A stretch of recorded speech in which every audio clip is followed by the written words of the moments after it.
When the museum doors finally lock and the last footsteps fade down the marble steps, the building doesn't fall silent. It exhales, as if it's been holding its breath all day long. And the night guards? They absolutely hate that moment. It's when the temperature suddenly drops for no reason. When motion sensors flicker on and off even though the halls are completely empty.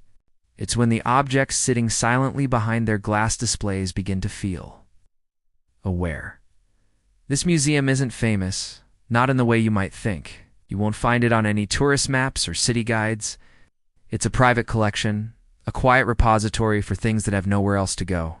These items were assembled from seizures, forgotten estates, anonymous donations, things too disturbing to ever be displayed publicly, but far too dangerous to destroy. Imagine walking these halls after dark.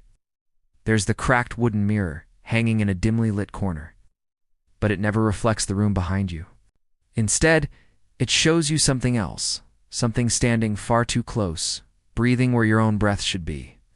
You feel its presence right on the back of your neck. Then there's the rusted music box. Its mechanism was removed years ago. It's just an empty shell.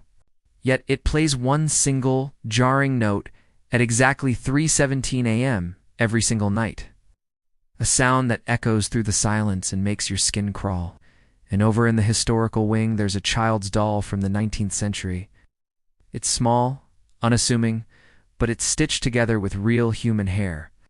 Its glass eyes are always pointed toward the nearest door, as if it's waiting, just waiting for someone to open it again. Staff have their own stories, whispered in break rooms and hushed hallways. They say that during the last renovation, objects were found moved, just inches from where they'd been carefully cataloged. A porcelain figure turned slightly, a silver locket repositioned, never caught on camera, of course only the aftermath. You just arrive in the morning and notice something is off. One cleaner quit on the spot after hearing footsteps pacing back and forth inside a completely sealed display case. There was no way in, no way out. Another guard swore. A taxidermied fox followed him with its eyes, frame by frame, as he walked across the room. He could feel its gaze tracking his every move. He said it felt like the animal was judging him. But the most feared item isn't even on display. It sits in the lowest, most secure vault, wrapped in layers of biohazard tape, covered in warnings. It's a blackened ritual mask, recovered from a house fire where every single clock digital, analog, even the one on the oven stopped at the exact same second. The guards who have to patrol that area claim that if you stand too close after midnight, you can hear muffled voices leaking through the reinforced glass. They aren't speaking any words you can understand. It's just pure intent. You can feel in your bones a deep, unsettling impatience. Of course, the official explanation for all of this is predictable. Old buildings make strange noises. The wiring is faulty. The staff are just working long hours, their minds playing tricks on them. It's just stress and an overactive imagination. That's what the paperwork says. But every night before leaving, the staff perform the same unspoken ritual. They never say goodbye to the objects.